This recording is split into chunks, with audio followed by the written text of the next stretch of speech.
और बहराइच से खबर लेते हैं, जहां पर एक नाबालिग पर भेड़िए का हमला हुआ है। छत पर सो रहे बच्चे पर भेड़िए ने एक बार फिर से हमला किया है। मेडिकल कॉलेज बहराइच इस बच्चे को रेफर कर दिया गया है। पीपरी मोहन गांव की घटना बताई जा रही है। वन विभाग, पुलिस, पीएससी जवान यहां पर लगातार गश्त कर रहे हैं। महसी श्योपुर की गश्त लगातार जारी है। बताया जा रहा है कि कल रात एक सोते हुए बच्चे पर भेड़िए ने हमला कर दिया। हालांकि इस बच्चे को हॉस्पिटल में एडमिट करा दिया गया है।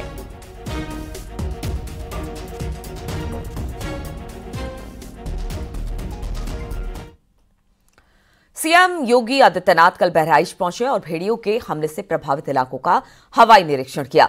सीएम योगी ने भेड़िए के हमले में मारे गए और घायलों के परिजनों से मुलाकात की। योगी ने कहा कि वन विभाग की टीम को भेड़ियों को पकड़ने के लिए लगाया गया है। अगर वो पकड़ में नहीं आया तो उसे शूट किया जाएगा। उन्होंने कहा कि जब तक वन विभाग की टीम इस खतरे को खत्म नहीं कर देते, यहीं तैनात रहेगी। बहराइच में भेड़िए के हमले में 10 लोग अपनी जान अब तक गंवा चुके हैं, जबकि 50 से ज्यादा लोग अब तक घायल हो चुके हैं।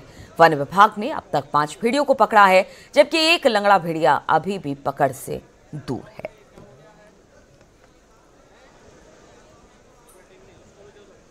तो मुख्यमंत्री योगी आदित्यनाथ को आप देख रहे हैं, बहराइच का हवाई सर्वेक्षण किया, साथ ही पीड़ितों से मिले, जिनके परिवार के लोग भेड़िए के हमले में चले गए, उनसे भी मुख्यमंत्री की मुलाकात हुई।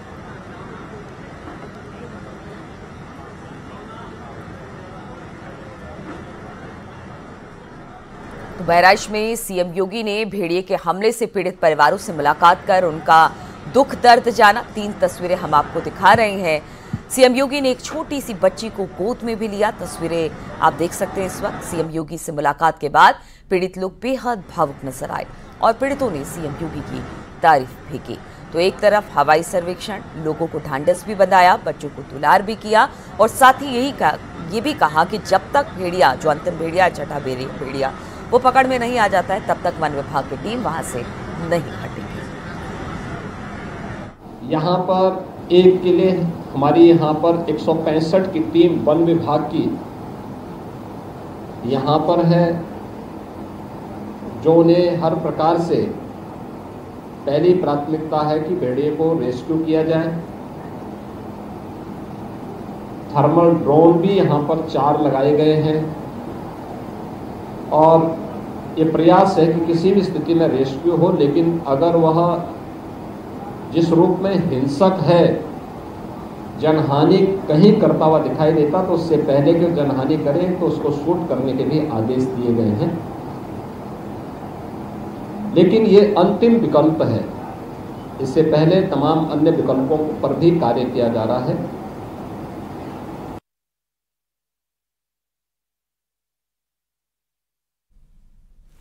और बांदा जेल में बंद माफिया मुख्तार अंसारी की मौत के मामले में चल रही मिस्टीरियल जांच की रिपोर्ट अब आ गई है। रिपोर्ट में मौत की वजह हार्ट अटैक को बताया गया है। जहर किसी भी तरह से इसकी कोई पुष्टि नहीं हुई है। रिपोर्ट प्रशासन ने शासन को भेज दी है और इसके पहले पोस्टमार्टम और बिसरा जांच रिपोर्ट में भी जहर की पुष्टि नहीं हुई थी। इससे अब स्पष्ट हो गया है कि मुख्तार अंसारी की मौत की वजह हार्ट अटैक ही है। करीब 5 महीने तक चली जांच में जेल अधिकारियों, कर्मचारियों, इलाज करने वाले जिला अस्पताल के डॉक्टर, भर्ती करने वाले मेडिकल कॉलेज के डॉक्टर, कर्मचारी, पोस्टमार्टम करने वाले डॉक्टर समेत करीब 100 लोगों के बयान लिए गए। पोस्टमार्टम और बिसरा रिपोर्ट, जेल के सीसीटीवी फुटेज, बैरक की जांच और खाने की जांच रिपोर्ट की स्टडी की गई और अब जो रिपोर्ट आई है उसमें साफ हो चुका है कि मुख्तार की मौत जो थी वो हार्ट अटैक से हुई थी, ना कि जहर देने से।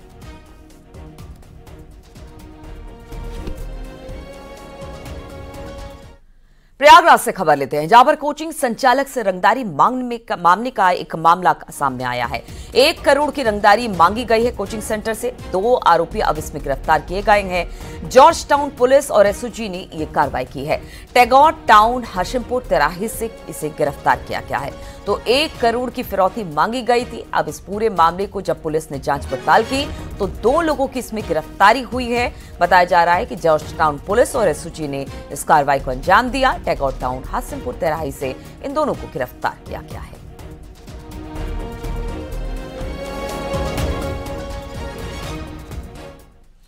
नोएडा में लड़के की गोली मारकर हत्या कर दी गई। दो पक्षों में बहस के बाद गोली मारी है। सिर पर गोली लगने से लड़की की मौत हो गई है। बताया जा रहा है कि प्रॉपर्टी को लेकर यह पूरा झगड़ा हुआ, जिसके बाद गोली मारी गई।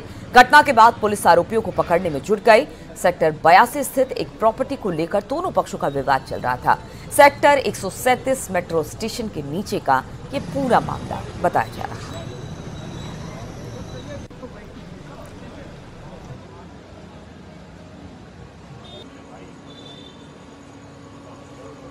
वार्ता के दौरान वाद विवाद बढ़ा। एक पक्ष के द्वारा दूसरे पक्ष को गोली मार दी गई, जिसे तत्काल हॉस्पिटलाइज किया गया, जहां डॉक्टर ने उनको मृत घोषित कर दिया गया है। जो आरोपी पक्ष है उसके विरुद्ध नामजद तहरीर घर वालों ने दी है। पुलिस की 6 टीमें लगा दी गई हैं उनको पकड़ने के लिए। शेष जो विधिक कार्रवाई है वो की जा रही है। सभी सीनियर ऑफिसर्स ने फील्ड यूनिट और अन्य आनुषंगिक यूनिटों के साथ में जो घटनास्थल है उसका निरीक्षण कर रहे हैं। और बरेली में 2 समुदाय आमने सामने आ गए। 12 वफात का जुलूस रोकने आए थे ये आमने सामने। मौके पर पहुंची पुलिस की टीम लोगों को समझाने की कोशिश कर रही थी। दोनों तरफ से नारेबाजी चल रही थी। तो बरेली से ये तस्वीरें सामने आई, जहां पर 12 वफात के मौके पर जुलूस निकाला गया था, लेकिन 2 पक्ष आमने सामने आ गए। मौके पर पुलिस पहुंची और फिर किसी तरह से समझाकर इन्हें वहां से अलग किया।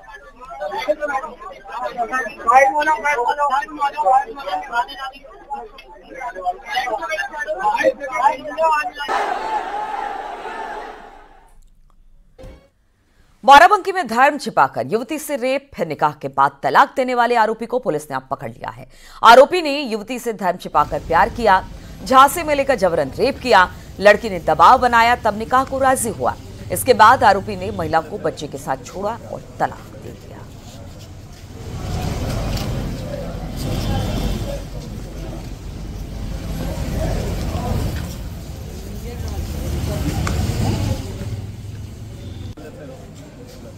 विवाह होने के पश्चात उस महिला को पता चला कि उसका पति अल्पसंख्यक वर्ग से संबंधित है।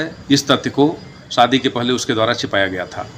इस बात की शिकायत जब अपने पति से, जो अल्पसंख्यक वर्ग का व्यक्ति था, उससे महिला ने किया तो महिला की प्रताड़ना शुरू कर दी गई और शिकायत के आधार पर उसकी प्रताड़ना क्रमशः बढ़ती गई।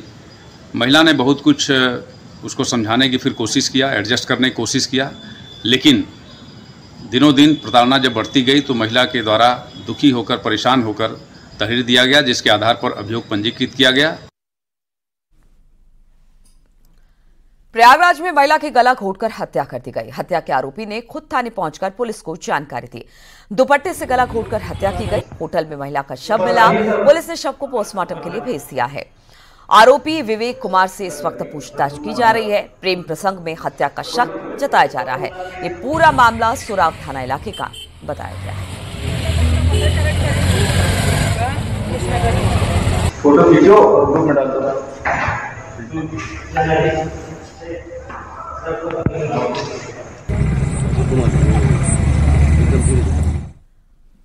और गाजियाबाद से खबर, जहां पर धर्म छिपाकर युवती से शादी की। लड़की ने गर्भपात का भी आरोप लगाया है। विरोध पर मारपीट करने का भी आरोप युवती ने लगाया है। पीड़िता की शिकायत पर केस दर्ज कर लिया गया है। आरोपी दानिश उर्फ देव गिरफ्तार कर लिया गया है। थाना साहिबाबाद क्षेत्र का ये पूरा मामला बताया जा रहा है।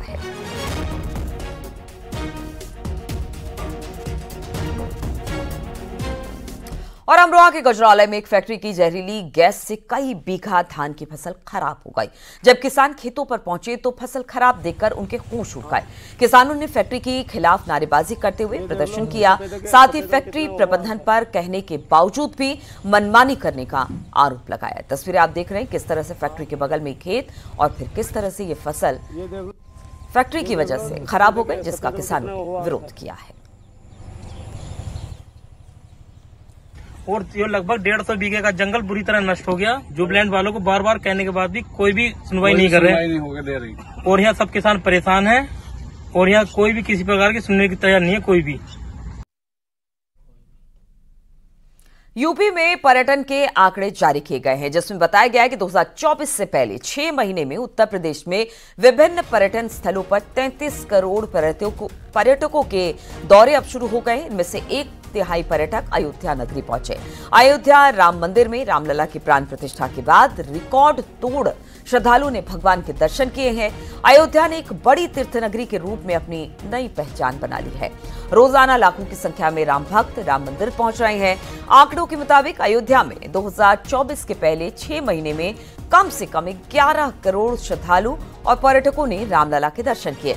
वहीं वाराणसी में करीब 4.5 करोड़ के आसपास पर्यटक पहुंचे। उत्तर प्रदेश के अन्य पर्यटक स्थलों की बात करें तो प्रयागराज में करीब 4.5 और मथुरा में करीब 3 करोड़ के आसपास पर्यटक पहुंचे हैं।